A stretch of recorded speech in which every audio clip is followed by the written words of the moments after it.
Hi guys! So, parang vlog. Correct. Hello beautiful people!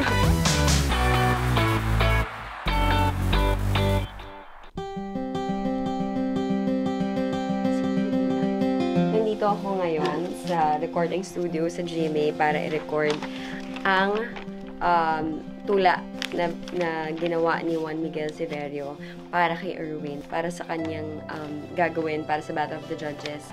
At syempre dahil ako yung mentor niya, ako na rin yung gagawa ng VO, ako na rin yung magiging boses niya. Sumibol na bagong pag-asa, ngunit di gaya ng alamat ng pag-ibig na di na muling binuksan ang aking mga lihat. So, tungkol ito sa isang alamat. Bakit ba namin napili ang isang alamat? Dahil masarap siyang lagyan ng boses, pero mas masarap siyang makita visually. And feeling ko mas may room si Erwin to actually show his skills and his talent. At sakaling umiiyak ka pa, dahil ako'y wala na.